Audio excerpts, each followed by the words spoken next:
Welcome to Cousin Osmosis, a podcast where we Cousins talk about things that we've learned through cultural osmosis. Hooray! Yay! That's the podcast. Yep. Glad, I hope you enjoyed it. The end. The end.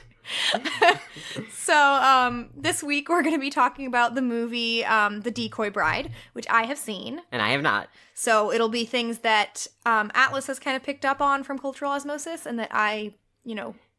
It's mostly going to be guesses this time Yeah. because I don't know anything about this movie. I've never even Yes. heard of it until you brought it up. Yes. Most of the things that we're going to be doing are going to be a little bit more popular, well-known, so that we have a little bit of cultural osmosis on them. So I'm guessing that your bases this time are going to be more based on tropes, cultural osmosis tropes that you've picked up, rather than And the things name. specific. Yeah, exactly. Anything to say about this movie? Well, this movie stars David Tennant, and I absolutely adore him. I found out he was going to be at Silicon Valley Comic-Con, and that he would be doing, photos with people, and I almost paid a ridiculous amount of money just to go get a photo taken with David Tennant. And I had to, text several of my friends to be like, please talk me out of this. I'm so close to doing this. Don't let me do this bad thing. But anyway, I love David Tennant. And it also has the woman who does the voice for Merida from Brave, which is one of my favorite Pixar films. And I don't remember the actress's name, but she's a really good actress. So, what do you know about this movie? Zilch. Zero, nothing. I have some guesses, though, based on the title, mostly.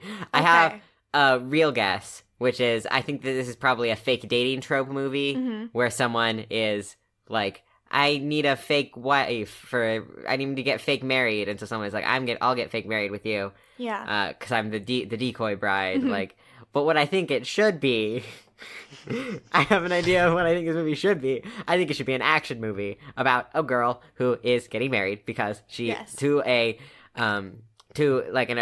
a mob boss's daughter, and she's getting married to a different mob family person. But then they want to have a big mob wedding. Unfortunately, she is to go on this big tour wedding thing. They need a decoy, so they get a stunt actress, bodyguard person to pretend to be the bride, and they fall in love. And that's the movie, and I think that's what it should be about. Yes. So that's your guess. That's your, what I want it to be guess. Yeah, and then your real guess is that it's a fake dating trope. Yes. Okay, so I think the first time I saw this movie was several years ago, and I think I just found it on Netflix or something like that. It may not still be on Netflix, but it was at the time. And, yeah. So, now that you have guessed what you think the plot is for The Decoy Bride, since you didn't know very much about it, we're going to try a new thing that we'll probably bring back when one of us knows almost nothing about the thing that we're going to be watching. And I'm going to show you 3 pictures from the movie, and you're going to guess what's happening.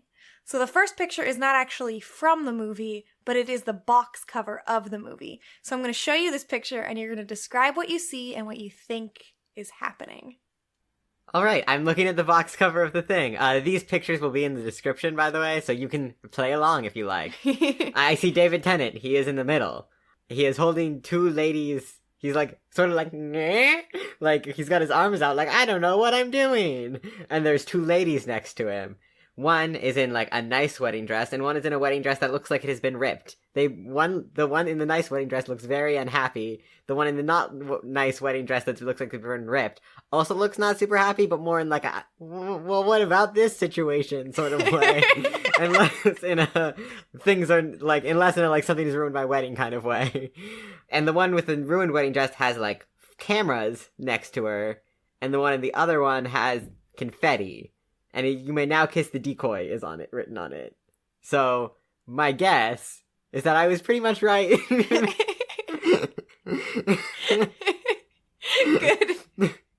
Okay, picture number 2. Picture number 2. Okay. There is an ocean here. David Tennant is in an interesting outfit. Please describe that outfit. I will describe this outfit. His pants are plaid. Red and green plaid that you would expect. He's wearing they're kind of high-waisted pants. He's wearing a shortish jacket that looks like it is made out of a carpet. It is a yellow paisley. And he's also wearing a Chewbacca fur vest. That's a perfect description. description. The shirt is like, the carpet shirt is like a pirate shirt, like blouse. I gotta admit, this is like, those pants, I would wear those pants. They're good pants. I might wear this whole outfit. But I don't have the best fashion choice. I kind of thought you might say that. It's a pretty choice outfit. It's certainly a fashion choice, and it's a fashion choice that I think I would make. Yes. He is looking down at a woman. They're on a beach of some sort. I think you just showed me this because you wanted me to look at the outfit. Yes. And I don't remember what's happening in this picture. Well, final picture. Okay, well, they're very wet. They're on the beach. Wait, real quick, backtrack. Why do you think he's wearing that outfit? I can only assume it was some sort of accident where he didn't have a different outfit to wear, but I hope that this is just how this character dresses, and we'll see more ridiculous outfits. That is my deepest, darkest desire. I don't think that's true. Darkest? My darkest desire. Look, all I want is just people in bad outfits all the time. You're very pure if that's your darkest wish. Well, when it comes to this movie, that's my darkest wish. Fair. I have moved on to the next photo. This is also on a beach, but he's looking at the other girl. This is the girl with the ripped wedding dress. They are very wet. Like maybe they fell in the ocean, and he's wearing a suit. I think that maybe this movie is about him having one bride, and then there being a fake bride for some reason, but him falling in love with that bride instead, which is a fake dating trope. So I would be correct in that manner. But those are the photos. Good. They're in the description if you want to play along. And well... All right. Let's go watch it. We'll see you after this musical sting. Yep. Bye. Bye.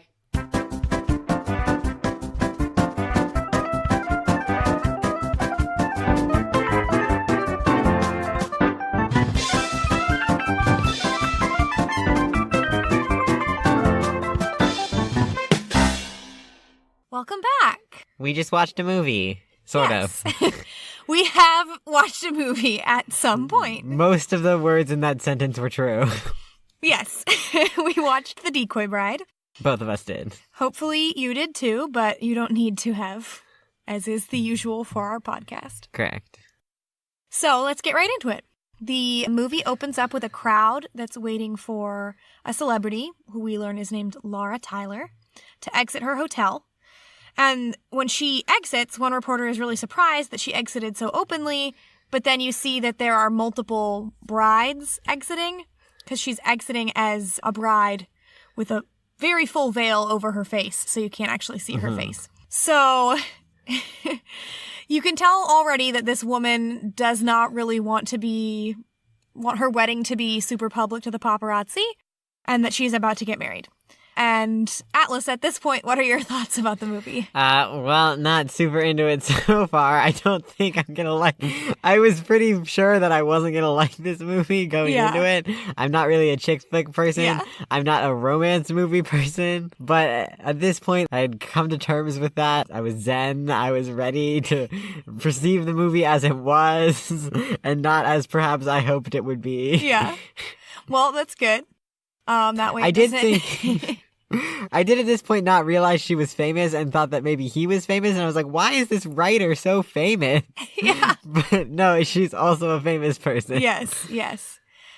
So after that, you get all of these celebrity couple images over these magazines, and you learn that their names are Laura Tyler and James Arbor. James Arbor is an author of one big book. One big book that's called The Ornithologist's Wife, which is a ridiculous title already. And Laura Tyler is a movie star. The next scene that it cuts to is Laura's wedding. And she's walking down the aisle, and then she gets to James, and she keeps walking, and you see her start to look really pissed off. And then she opens up an organ, and there's a reporter in there, and he has, like, old soda bottles full of pee. So he's apparently just been like hiding in there for days, just waiting for this wedding to happen, and she's pissed, obviously. But it's just nasty, and then she chases him down, and she doesn't actually get married, and then she discusses with James that she wants a private wedding, so they're going to go somewhere really, really private, really remote, and that's kind of how it sets up those characters. Mm-hmm. And then next we cut to a small island, which we know later to be named Heg. Mm-hmm. And the song I Just Want to Be Okay by Ingrid Michaelson is playing, and I really like that song, and I feel like it fits the mood that's happening right here really well, because this woman, who we learn is named Katie, is on a boat, And Her she's name throwing... was Katie? Ah, God, I Yeah. didn't even realize her name was Katie. Her name is Katie, and she takes off an engagement ring and throws it into the ocean, which is definitely a trope. Yeah, it's like very clear that like it's like, I don't need any love. I'm throwing my ring into the ocean. Yeah. I made a motion there like I was throwing a ring. Anytime a woman throws away an engagement ring in a movie, I'm like, don't do that. Sell it. My God, that thing could be worth thousands of dollars. Sell it. Buy yourself something pretty. Buy yourself something comforting. I don't care if you buy like all of it is just like Chocolate. ice cream or chocolate to comfort yourself, but like just don't throw it. Those things are expensive. You just gave it to a fish. Yeah. Fish don't need that. You might have killed a fish. Don't kill a fish with an engagement ring. Like, literally, you could take the money and donate it or something. I don't care what you do with it. Even if the money, you don't want it around because it makes you feel gross to spend money that reminds you of your heartbreak, just donate it. I don't care. Don't throw away a ring. Anyway, that bothers me. I'm glad you're so passionate about this. Anyway, so you then had a question. Yeah, is Heg a real place? Is this a real place? I don't know. I did not look that up, but quick Google search. Let's look it up. Do do do do do do do do do.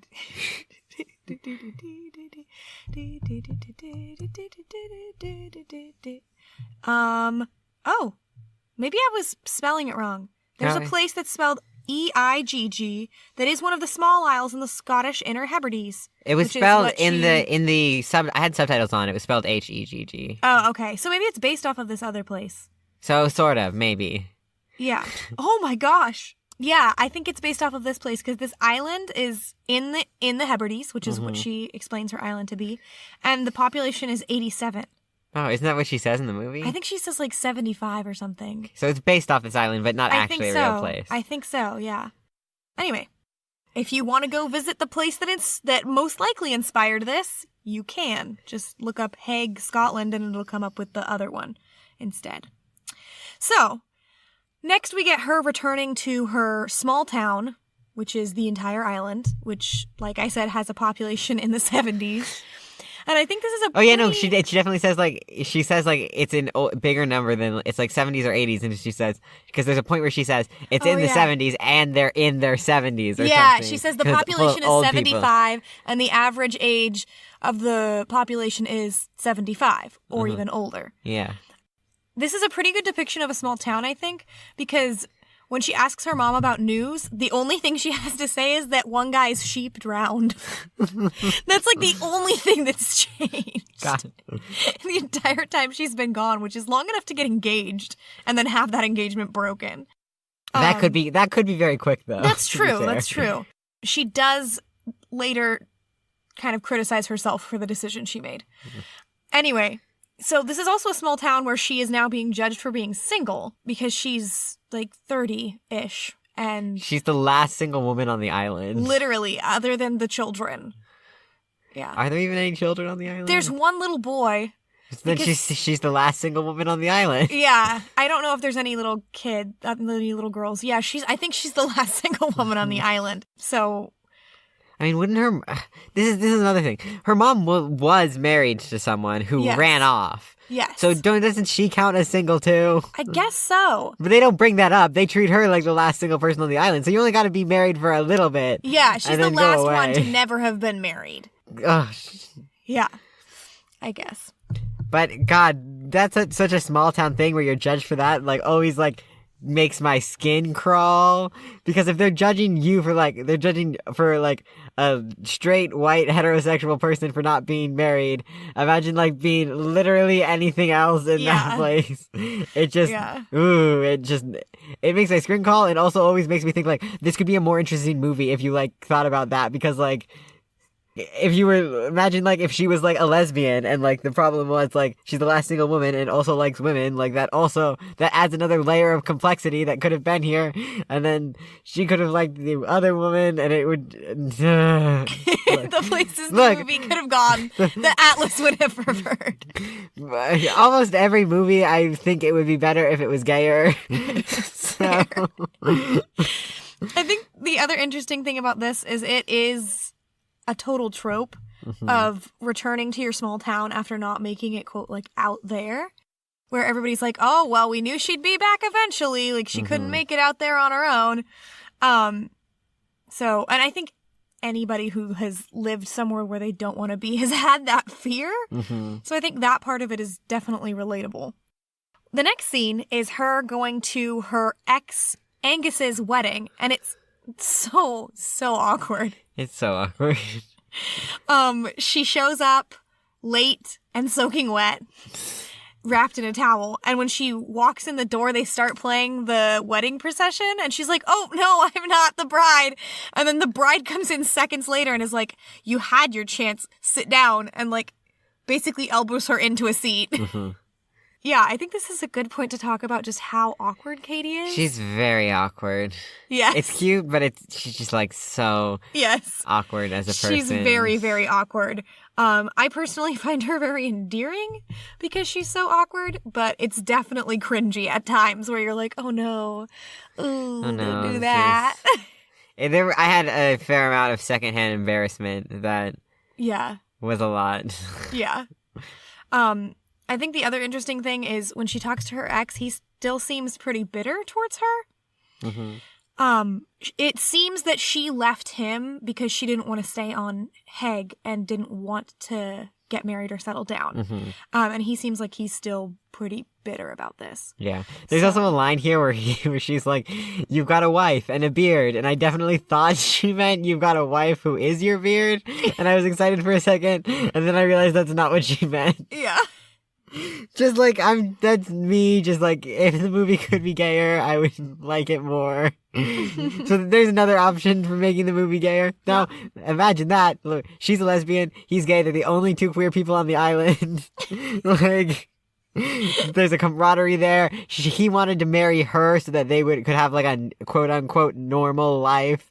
Like, I'm just rewriting this movie as it goes. But she didn't want that, she wanted to like live like her true life. Yep, good stuff. Well, at this point, we see Katie's boss. She works in a little, like, travel type shop, and he really wants her to write a travel guide to Heg.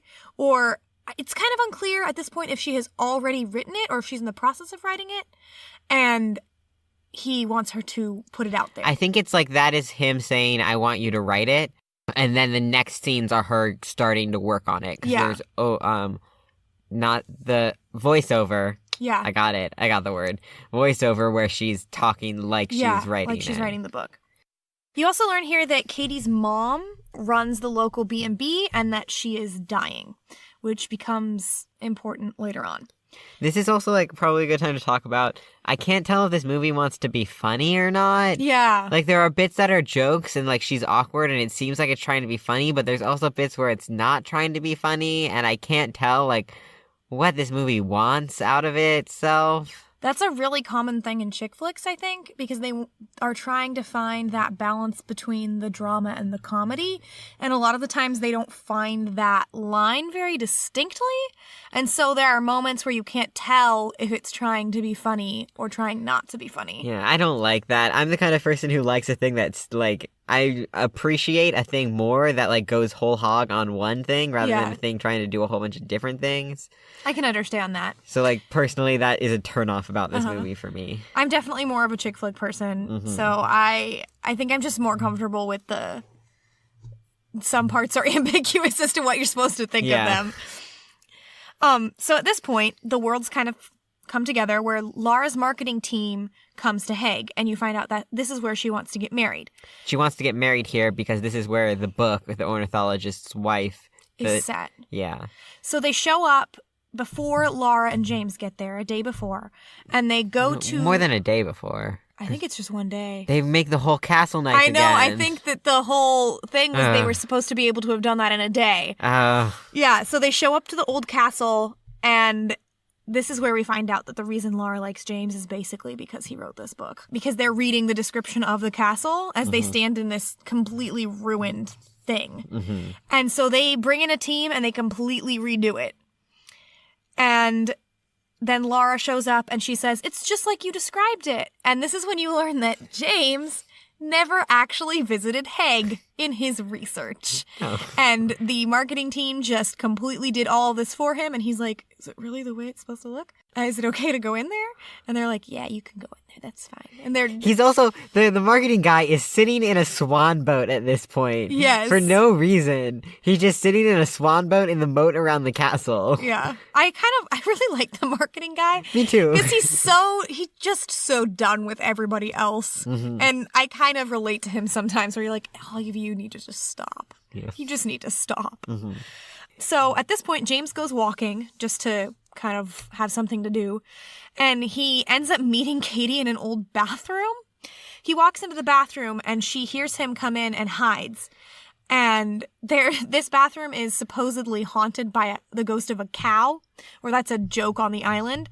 And so she moves into like a pipe to try to make it sound like the cow is mooing in the bathroom, because she mistakes James for somebody she knows who she's trying to like prank or scare. Or like get to leave the area so that she doesn't have to deal with them. Yeah, she thought it was somebody else and she thought it'd be funny to do this to them. And then he's like, who's there? I know you're not a real cow. And she comes out and she's like, oh, sorry, I thought you were someone else. And he thinks she's a homeless person who lives in the bathroom. Yeah. And she's like, wait, seriously? No, we live in houses here. What's wrong with you? And then she ends up seeing him carrying The Ornithologist's Wife, the book, and completely disses the book a bunch, not knowing that he is the author. Yeah. And this whole she's like, encounter, the head book club gave it a 4 out of 10. Yeah. At this point, they kind of talk and walk for a little bit, and then she kind of asks him out, or like implies that she'd like to see him again, and he rejects her, and she gets like really, really awkward. And this is a point where her awkwardness is very secondhand embarrassment, but I definitely really relate to it. Because that whole like trying to flirt with somebody or figure out if they're interested in you, it's so awkward and embarrassing and not fun. Yeah. So one of the next scenes is Laura in the castle in the middle of the night that night creates this rose petal path to lead James to the room. And while they're there, before this, we get a scene of them, of Katie and, what's his face? James. That's such a boring name. Yeah. Of Katie and James, both writing. Yes. And they're, Katie is like, I'm really good at this, and I'm doing a ton of writing. And James is like sitting there like barely writing things, and like one sentence, and one word, and crumbles it up. up. And so we see that like he has writer's block, and she's like super on top of her shit. Yeah, he's really struggling, and she's not doing at all awesome. struggling. And then the next scene is Laura, in the middle of the night, creates this weird rose petal path for James to follow, because she's, like, gonna seduce him, I guess. But then she ends up calling herself a cavern of longingness, and he stops her and goes, ew, did I write that? That's horrible. And she goes, no, I was just saying how I'm feeling. And it just gets really awkward. And I really liked that part. Just wanted to point that out there. Also, that phrase gets used again later, and it's important to that. So next scene, the same reporter who was hiding in their wedding chapel has disguised himself as a monk. Laura ends up seeing him and goes missing because she kind of runs from him. Mm-hmm. And one of the marketing team is jogging with her when she sees him, and finds the reporter and goes back and describes how he's disguised as a brown wizard. He's disguised as a weird brown wizard because she doesn't apparently know what a monk is. But so at this point, they are trying to figure out how to go on with the wedding when Laura is actually missing. Yeah. Also at this point, you see that Katie's mom has decided to sell this story. So she gets on the phone and is telling the press about where they are in order to get money so that she can travel the world before she dies. Mm-hmm. Then the marketing team decides they need to find a stand-in for Laura, and they pick Katie because she has a similar build and height. And they give her this whole makeover. And my question here is, Why do they have to do anything to her face when they're completely hiding it with like 50 layers I don't of know, veil? but I also didn't see, after the makeover, I was like, does she look different? Does she look... Yeah. I thought she looked exactly the same. But with her hair back Yeah, instead. It's just so they could do a montage. Yeah. I think part of it is that most of the things they tried to do to her, she refused. Oh, okay. Because they kept being like, we're going to do this. And she was like, no, we're not. No, that's so gross. Don't do that. And then we get her walking down the aisle. And I have a question here. Why is she walking down the aisle to no music? Because it's not a real wedding. It's a fake wedding. But they want James to think it's real. I don't know. Because part of the plan is... Because it's more awkward. You know why? I know exactly why. It's because it's more awkward if there's no music. It's true. Music it's very covers up awkward. the awkwardness. And at this point, we see that the reporter has bugged the place, and he's like looking at a bunch of pictures of Laura that he's taken, and he is so creepy. He's very creepy. He's really gross. He's like a creepy stalker. Yeah, like, yuck. And James ends up finding out that this is not Laura because Katie has a terrible American accent. It's very bad. She cannot do an American accent, and she sounds like she's trying to do some sort of Southern Belle accent at moments, which isn't right. Mm-hmm. And so James finds out, and then the press shows up because Katie's mom has sold the story, and so they decide they have to hide Katie and James until they can find Laura. Mm-hmm. They hide them in the honeymoon suite, which is ornithologist's wife themed. Of course it is. Because Laura is freaking obsessed with this book. Yeah. The entire walls are just lined with the ornithologist's wife. All the copies are signed. There's birds everywhere. It's ridiculous. And in this scene, they just begin insulting each other a lot. Mm-hmm. So there's a nice, like, quippy back and forth, which is nice. But hating each other is not a sign of romantic interest. In my opinion, it feels like it's not like flirting. They're just, like, quipping at each other angrily. Yeah, I agree that it's not flirting, but I also think that they don't necessarily hate each other. My interpretation is that they've been pushed into this situation where both of them are just pissed in general. And they're taking it out on each other because in their first encounter, they both said offensive things to each other without meaning to. He thinks she's a homeless person, which ticks her off. And then she disses his book a bunch. So they're both pissed off. They've been placed into the situation where he doesn't know where his fiance is, so he's upset about that. And that she's not her, that Katie's not her.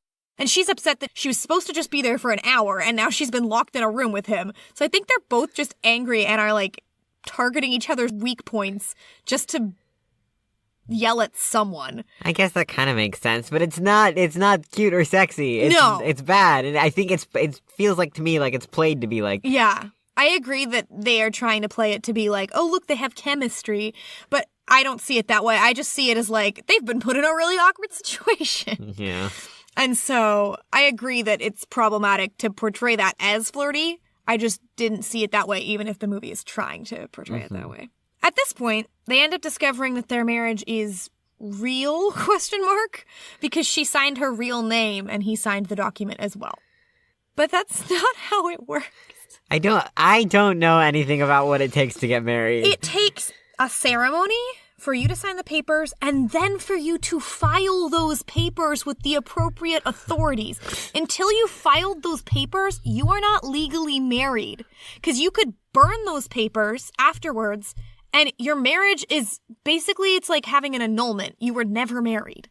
They're not really fair. I don't know why this is a plot point. But it is the biggest plot point in the movie. Yeah, at this point, I was thinking the movie was going to be over soon. I was wrong. There's a lot more to this movie. But it does move very quickly through which is things. Nice. None of the scenes drag or anything. It has it's got its like eggs in its baskets. That doesn't make I don't know why I said that. It's got good pacing. Yes, that's what I meant to say. It's got its eggs in its baskets. I like that. I meant to say it's got good pacing. What I did say was it's got its eggs in its baskets. So at this point, we have a scene change to Laura, and we find out that she has been hiding in a bathroom in the rafters, which is pretty cool. She's kind of badass. Yeah, and below her is a man who's using the ornithologist's wife as toilet paper. Yep. Which I thought was a great little thing to put in there. She then goes and disguises herself to look like an old woman. And she does a really impressive makeup job with, I think, candle wax and some other stuff. Yeah. And as she's disguised as an old woman, she goes and talks to the reporter, the creepy one. He confesses to being in love with Laura, not knowing that this is her. And that he has, like, pictures of her that he hasn't actually sold. And he describes himself as a cavern of longingness. And at this point, you can see in Laura's face that she's like, oh, he also uses words like that. Ooh, oh, and he didn't sell some of my pictures? He's still so creepy, right? though! It's like, she's definitely thinking, like, oh, maybe he has some good things about him because he didn't sell these personal pictures of me in the pool. And it's like, okay. He took them, though! Yeah, he's still stalking you! Oh! He literally confessed to living in your pool house during that time. Like, gross. That's so creepy. Next thing that happens is the reporter breaks into the honeymoon suite and ends up fighting James because he's pissed off that he's in there with another woman. There's a kind of funny moment where they both grab for, like, swords that are on the wall, but the swords are stuck together. They're not actually, like, crossed swords. Yeah, they're not actually... decorative. They're decorative. It's very good. At this point, Katie and James escape. And he jumps into the swan boat from earlier. Yeah. And Katie doesn't make it into the swan boat and falls into the water, and her dress gets caught on a nail. And he has to dive into the water and save her. And so then there's the trope of, you know, when you save somebody, the relationship changes. Yeah. Which I am not a fan of. It's like, okay, well, I mean, you didn't need to Thank use you for this. I am not dying, but you didn't need... Right? But, I mean, you should do this if you are a decent human. Yeah. Like, this doesn't mean you love me. I think they also could have had their relationship shift in a way that wasn't him saving her. I think they could have just done it not like... damseling her. Yeah, they could have just done it where, like, oh, well, now that they've escaped, they need to work together, so they've sorted out their differences. Mm-hmm. I do think it's really interesting that her first thought after she, like, coughs up the water is, don't look at my legs. Like, she's so awkward. She's like, oh, my legs are too exposed. I know I almost died, but don't look at my legs. Okay. So at this point, they kind of start to get along a little bit more. They both admit that there is truth in what the other one was saying. He's like, yeah, my book really does kind of suck and I do have writer's block. And she's like, yeah, it is kind of sad that I do, like, live with my mom and gave up on my dreams and whatever. So they start to get along a little bit more. We then see that Laura leaves James a message to meet where they kiss in the book. And the reporter hears this and decides he's going to figure out where that is, and he, like, reads the book. Or he tries to read the whole book. He tries to read the book. Katie and James then go back to Katie's house to change, and there's this awkward dressing scene where she just pulls down a sheet between them, and they both, like, take off their clothes, which...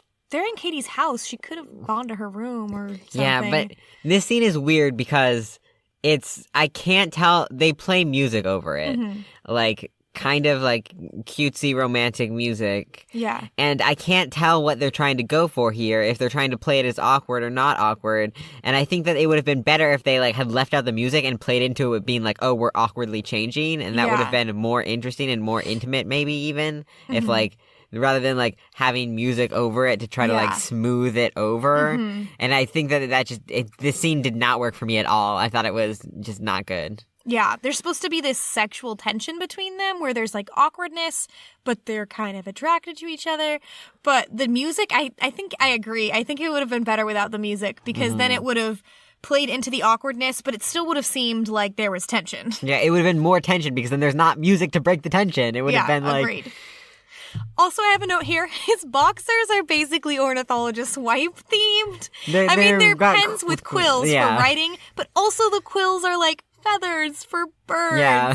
And these are the boxers he chose to wear on his wedding night. To be fair, I think he said that Laura got them for him. So it makes sense to wear those on your wedding night. It's very, very good. And then they end up sitting by the fire to dry off. And at this point, I'm really wondering why she has not changed her clothes. Because this is her house. She has clothes. She has clothes to change into. You don't need to, like, sit in the other ones and wait for them to dry.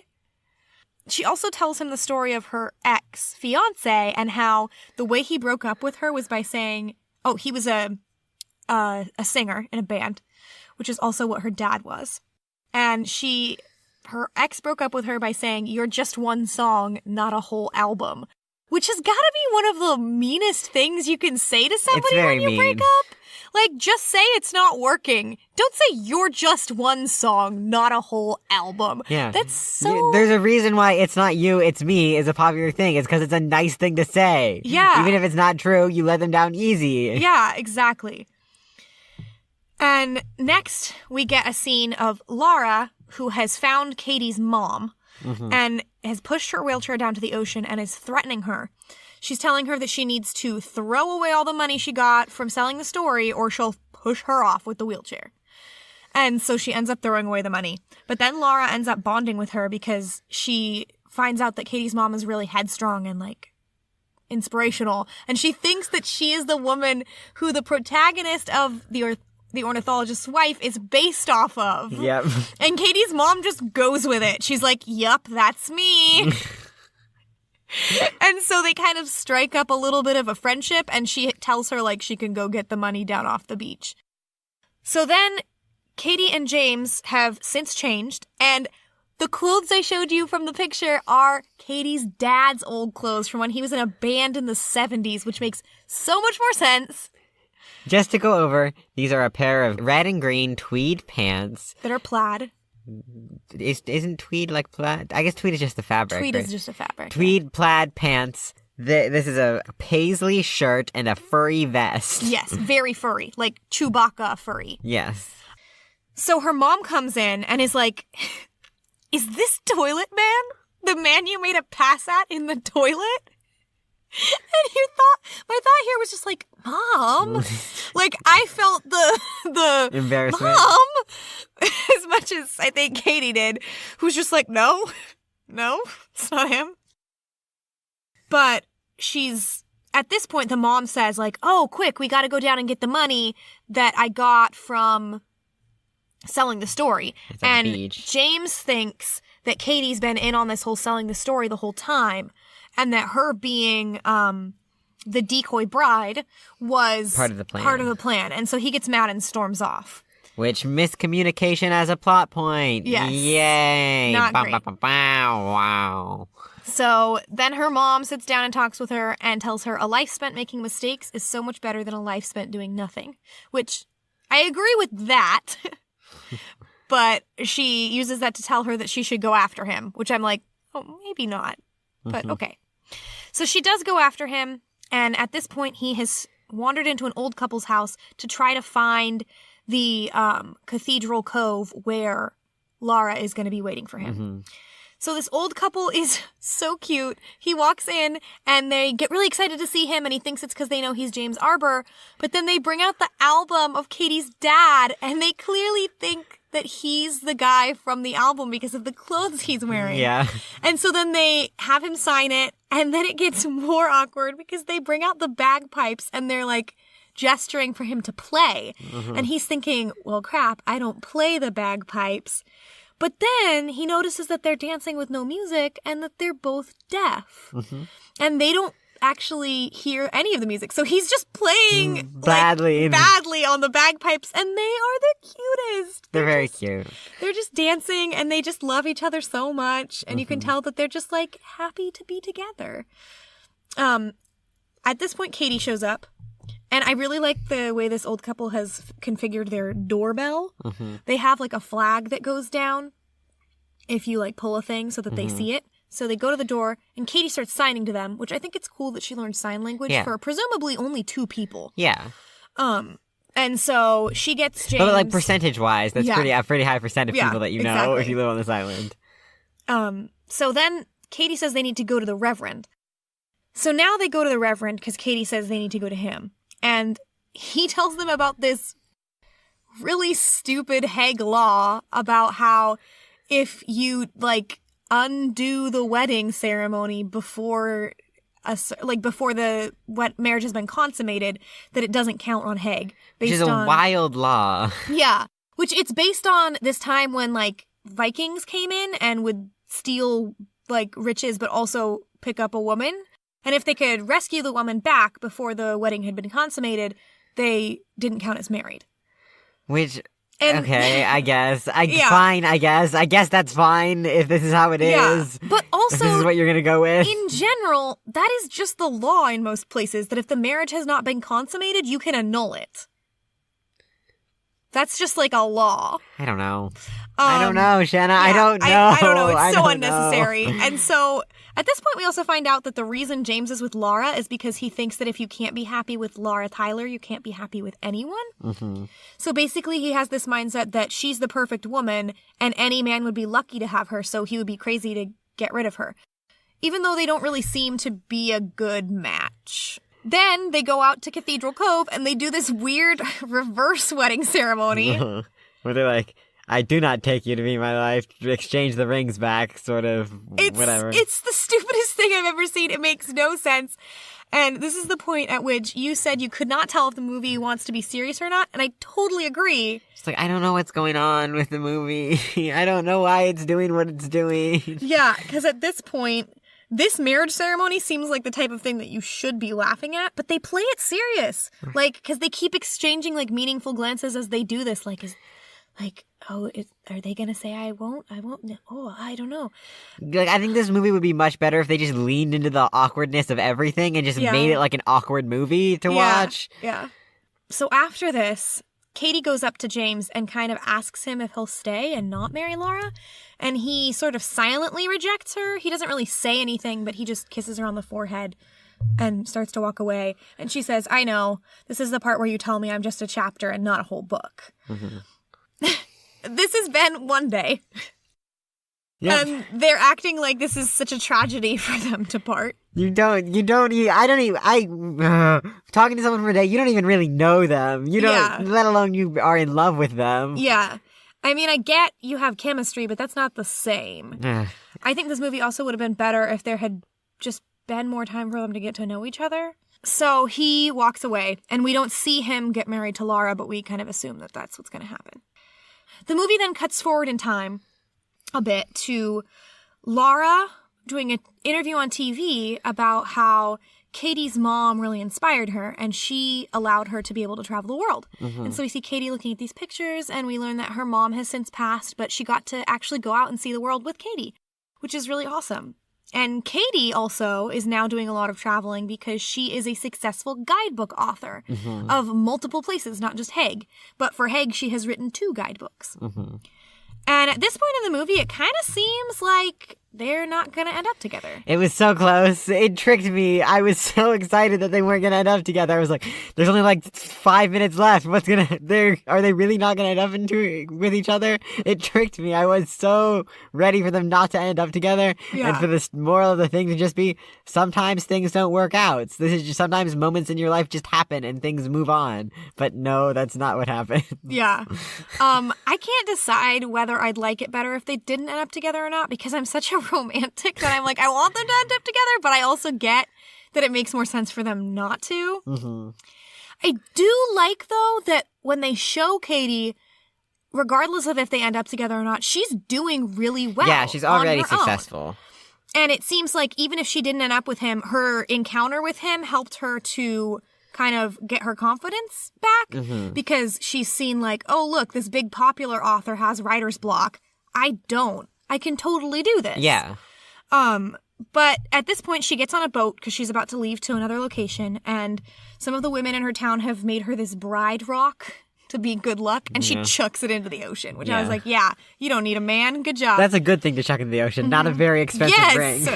That's a good symbolic thing to chuck into the ocean. And then, after that, she sees James, which I think is a throwback to, at one point, somebody in the movie says, like, it's when you're not looking, when you're no longer looking, that you find somebody. Oh, I didn't even remember. I think, because it's, like, right after she chucks the rock in the ocean that she, like, sees him. And she's like, James, what are you doing here? And he ends up radioing the boat to tell her about the dedication in his new book.